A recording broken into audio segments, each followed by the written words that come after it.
मेरा कोई नहीं है आपके सिवा। तो जो जो आपने अपना मान रखा वो सब वो घसीट लेंगे, क्योंकि वो कर तुम अकर तुम अन्यथा कर तुम सर्व समर्थ है। दो प्रकार से, या अंदर से विवेक से वैराग्य प्रकट करके, या बाहर से राग ही हटा लेंगे। वो जगह नहीं रखेंगे जिसे आप अपना कह रहे हो। तैयार रहना। और यदि वास्तविक हृदय से ऐसी बात आ जाए तो उसी समय वो महात्मा हो गया। उसी समय करो सत्य, सत्य माने तत्काल, क्षिप्रम भवति धर्मात्मा, उसी समय बहुत जल्दी वो महात्मा बन जाता है। कितना सुंदर सिद्धांत है। रहो न कबहू कतहू कछु मेरो अपनो काम। अब अपने लिए कोई कार्य नहीं रह गया है। अपने लिए कितना कार्य था कि संसार में कोई हमारा न रह जाए। लोग रोते हैं इस बात का, हमें संसार में कोई प्यार नहीं करता, कोई अपना नहीं। तो यही तो सिद्धि है। आओ इधर, हमारे मार्ग में ये लाभ है कि कोई हमें प्यार ना करे। भर्तृहरि जी ने भगवान शंकर जब प्रसन्न हुए, प्रकट हुए, तो वरदान मांगा कि कभी कोई सम्मान से मुझे एक टुकड़ा भी न दे, क्योंकि ये सम्मान, ये प्यार प्रभु से विमुख कर देता है। देखो हम जी तुम्हारे बिना जी नहीं सकते, तुम चले गए तो मेरा क्या होगा। अब वो उसकी बात में ही समझो तुम्हें कितना प्यार कर रहा है। वो क्या कह रहा है? तुम चले गए तो मेरा क्या होगा। ये प्यार है। क्या सोच रहा है वो? मेरा क्या होगा। बस पकड़ लो, कोई तुम्हारा नहीं। कोई तुम्हें जो बहुत प्यार करता हो उसकी बात सुनना, उसमें आप अगर विवेक जागृत है तो उसमें गंध मिलेगी केवल स्वार्थ की, केवल स्वार्थ की। कहीं किसी कोने में तुम्हें प्यार नहीं मिलेगा।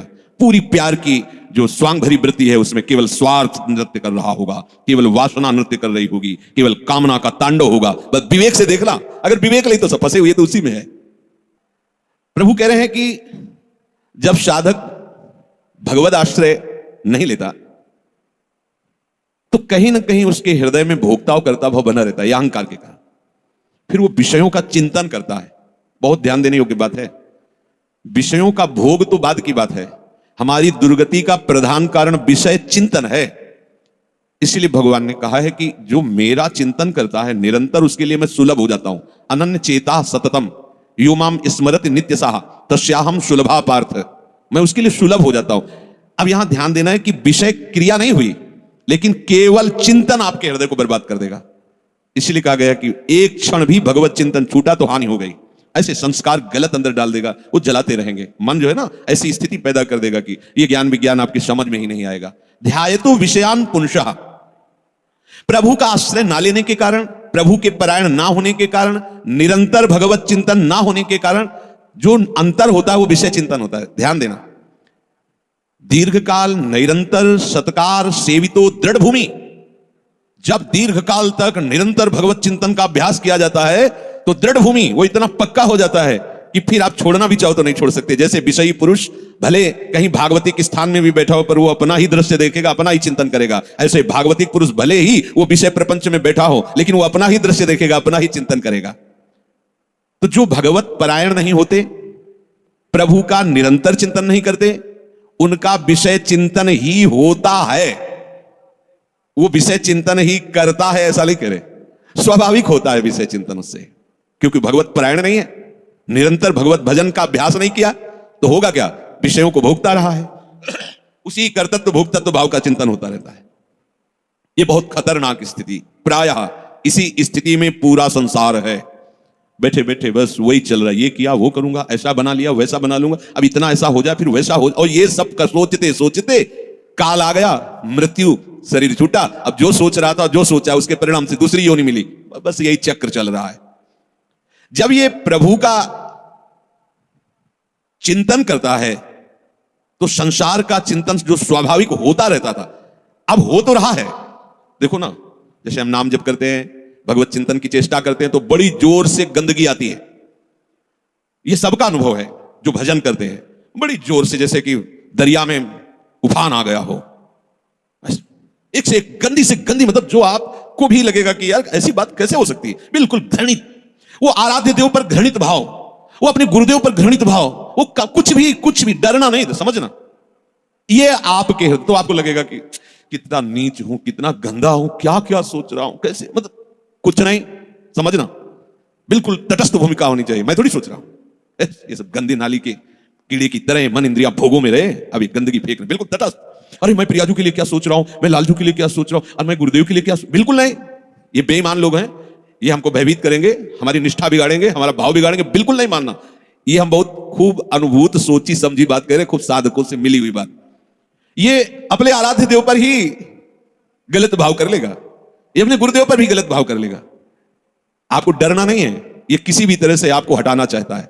जहां आप भगवत चिंतन में लगे, अब भगवत चिंतन आपके हृदय में आए हुए या बसे हुए या पुराने संस्कार सब मिटाएगा। बिल्कुल आपको चिंता नहीं करनी, बस चलने दो, नाम कीर्तन, नाम जप, मंत्र जप, वाणी चिंतन, चलने दो, सेवा। ये जितनी गंदगी, बस चुप रहो, देखते रहो, उबने की जरूरत नहीं, खिन्न नहीं होना, ना हर्षित होना है। दोनों बात समझ, खिन्न हो गए तो वो टिक जाएगा, ऐसा क्यों नहीं है। उसमें गंदगी जब धुलाई हो रही तो निकलेगी सब बाहर, शांत एकदम। बहुत गंभीर होना चाहिए उपासक, इस स्थिति वाले को एकदम घबराना नहीं चाहिए। वो फिर अच्छी बातें भी डालता है जो संसार में सुखद मानी जाती है, उसमें आपको हर्षित नहीं होना, तटस्थ। यहां तक कि वो भागवतिक बातें भी डालेगा तो आपको भी गंभीर रहना है, क्योंकि वो थोड़ी देर जब समझ गया कि ये भागवतिक बात को सुनता है, तो जहां भागवतिक बात दी आप सुनने लगे, तो अपनी पेशगी कर देगा, आप समझ ही नहीं पाओगे, दस्तखत करवा लेगा। बहुत चतुर है, इसीलिए सबसे बड़ा चतुर सृष्टि में कौन है? रामाय भजते चतुर नर, उसे सुजान कहा गया है, क्योंकि इन सब चतुरों को भी काबू में करने की सामर्थ्य भगवान नाम जापक में है। एक एक हरकत वो मन की देखता रहता है, एक एक हरकत, छोटी सी छोटी उसकी चेष्टा। अच्छा समझ में आ रहा है? ठीक, कुछ नहीं, कोई नहीं बिगाड़ सकता, बस आप झुकना नहीं। इस पे बाहर की बात नहीं कह रहे, यहां की बात। आप उदास मत होना, आप निराश मत होना, और आप इनके आगे झुकना नहीं, दुष्टों के समुदाय के आगे। एक से एक पेशगी देंगे, आपको निराश करने की चेष्टा करेंगे, आपको ऐसा कर देंगे कि लगेगा भी इस भोग के बिना तो हम जी नहीं सकते, अब ये भोग भोग ले, फिर भगवान मिले या ना मिले। झुकना मत इनके आगे।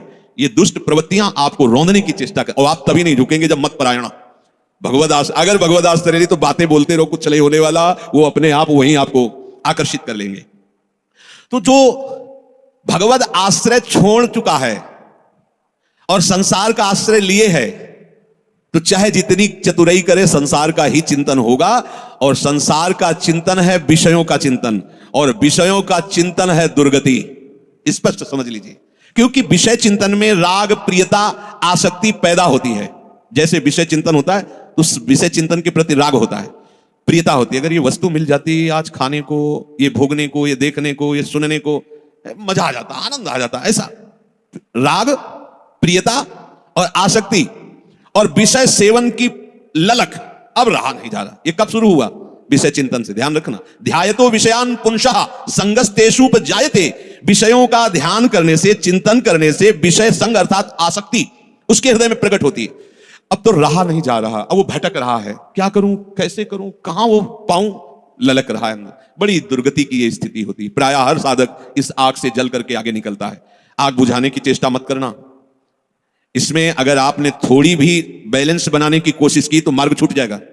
इस आग से ही निकलना है, पक्का तय करो। आग को बुझा करके निकलना है, कभी नहीं, निकल ही नहीं सकते। और जब आप इस आग में कूदोगे तो ये आग जलाएगी नहीं, चंदन हो जाएगी।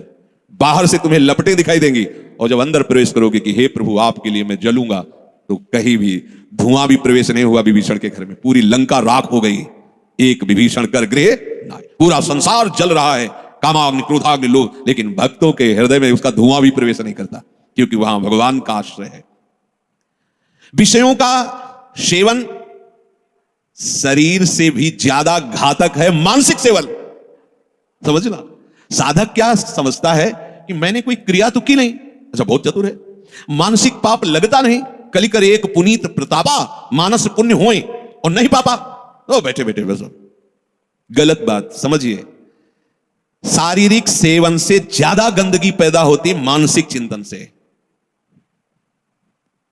शारीरिक सेवन से उतना सुखासक्ति नहीं पैदा होती जितनी मानसिक चिंतन से। देखना खुद, जब ये मन आपको किसी भोग के लिए आकर्षित कर रहा हो तब देखना कैसा वो सुख देता है, और जब आप उसी भोग को भोग रहे होंगे तब देखना फिर लगता है कि वो तो जो चिंतन में था वो तो समझो शारीरिक क्रिया से ज्यादा घातक मलिनता पैदा करता है मानसिक भोगों का संयोग। उसमें विषयों की विशेष आसक्ति पैदा हो जाती है। वो ऐसी प्रियता होती कि बार बार हृदय को चूर चूर करती रहती है। तब देखो ना संसारिक पुरुषों को, देखो ना, अब वो विषय सेवन करे चाहे ना करे, विषय राग उसका नाश कर चुका। ये बहुत समझने की बात है। हम किसी से मिलते नहीं, हम किसी से, लेकिन एकांत बैठकर अगर आप मन के साथ विषयों में विचरण कर रहे हैं तो आप में और एक घोर संसारी में कोई अंतर नहीं है। संसारी को तो एक दैन्यता भी रहती कि मैं बड़ा नीच हूं, कामी हूं, और अपने अंदर एक अहंकार रहता है कि मैं बैरागी हूं, मैं महात्मा हूं। समझते रहे ना, शरीर से क्रिया नहीं हुई पर मानसिक आप उसका संयोग सुख चिंतन के द्वारा, तो आप बहुत मलिन हो रहे हैं, आप अपना बहुत बुरी तरह से पतन कर रहे हैं। ये भगवत वाणी है।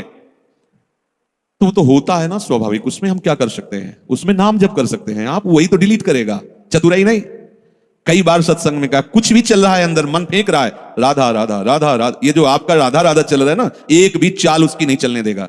वो चाहे जो विषय सेवन की बात, विषय सुख की, बार बार राधा, तो जलाएगा तुमको। बंद करो ये राधा नाम। पहले हम जो पेश कर रहे हैं उसमें तन्मय हो, बस आप छोड़ना नहीं तो हान हरिवंश के नाम अंतर परे, कहे हनुमंत विपत्ति प्रभु सोई जब तो सुमिरन, यही विपत्ति फंसा देगा। अरे बहुत विचित्र है, बहुत विचित्र है। लड़खड़ा कर कदम वहीं खड़े हो जाएंगे जहां चिंतन चल रहा है। बहुत घृणित मन की ये चिंतन वाली वृत्ति आपको क्रिया में उतार देगी, आप रुक नहीं पाएंगे। संगात संजायते कामः, जब आप विषयों का ध्यान दीजिए, ध्यायतो विषयान पुंसः, ये होगा, सबके होता है। जब लोग बात, अरे हम तो समझते नहीं थे, ये काम ही है, आश्चर्य की बात है, कोई आश्चर्य की बात नहीं। हाँ, ये आश्चर्य की बात की ब्रह्मचारी है, ये आश्चर्य की बात है। ऐसे सृष्टि में और ये ब्रह्मचर्य, अब प्रणाम की बात है। आश्चर्य कामी वो कोई आश्चर्य की बात नहीं, कोई भी हो, यहां से लेकर ऊपर तक ब्रह्मलोक तक, कोई भी हो, कहीं भी, इसी का तो शासन है, इसी का तो राज्य है, और सब इसी संकल्प काम से ही पैदा हुए। कोई अगर ये कहे कि सब व्यर्थ की बात है, अगर कोई बचा है तो लाडली लाल के चरणों की ठसक में जो बैठा हुआ उनके चिंतन में है। अब कहीं गुंजाइश ही नहीं कोई। और अगर वो भी थोड़ी देर के लिए भी विषय चिंतन करेगा तो थोड़ी देर के लिए रौंदा जाएगा, ध्यान रखना। इसीलिए है दीर्घकाल निरंतर सत्कार सेवितो, दीर्घकाल तक आदर पूर्वक निरंतर भजन परायण रहो। जगह ही नहीं रहेगी, सब डिलीट, सब खत्म हो गया। आप देखना, नाच पड़ोगे, जैसे जैसे आपकी निष्कामता बढ़ती जाएगी वैसे वैसे मतवालापन, ऐसा जैसे कोई मदिरा पिए हो और झूमता हुआ चल रहा है, उसको कुछ नजर नहीं आ रहा है। ऐसे ही नाम की मादकता जब चढ़ती है, मस्त हो जाओगे। ये बड़े बड़े महात्माओं ने पिया है, इस नाम का रसाशोपान किया है, रूप रसाशोपान किया है। जैसी तरिवंश निकट दासी जन लोचन चसक रसासो घटकत। जब आपका विषय चिंतन चल रहा है, यदि नाम नहीं चल रहा तो खतरे में अपने को डाल रहे हो, और नाम चल रहा है तो तुम्हें परेशान होने की जरूरत नहीं, वो कुछ नहीं कर पाएगा, कुछ नहीं।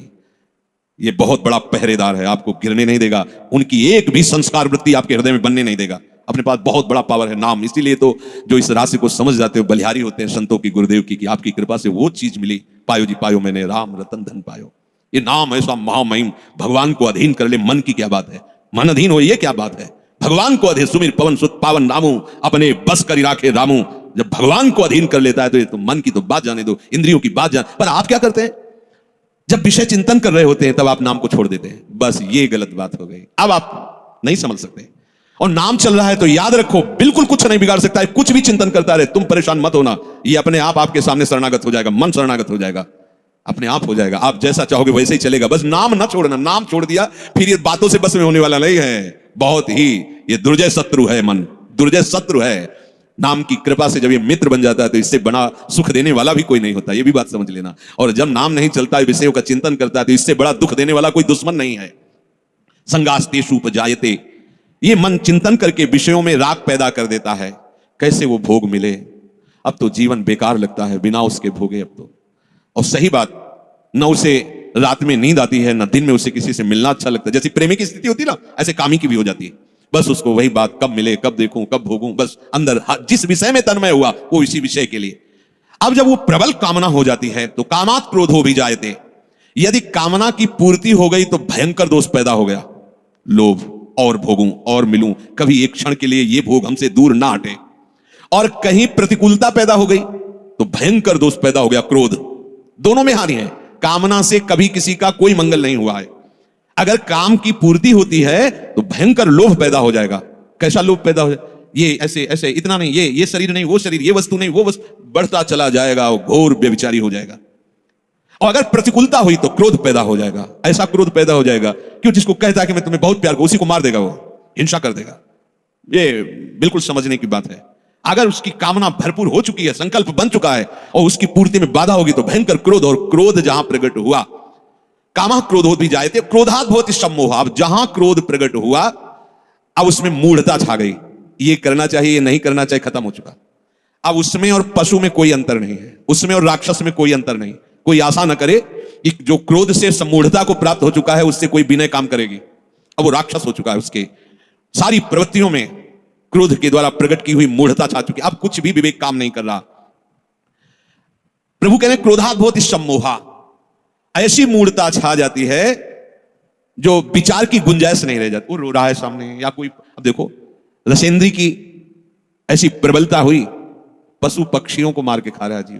कैसी कैसी देखो, मतलब हमें कोई जरा सा कष्ट दे तो हमें पीड़ा होती है। आप देखो एक छोटी चींटी जा रही हो, आप एक तिनके से ऐसे छूने की चेष्टा, वो भागने की चेष्टा करेगी, अर्थात वो बचना चाहती है। ऐसे हर जीव है। कैसी मूढ़ता छा गई, जीवों की हत्या करके उनके शरीर को खाते हैं।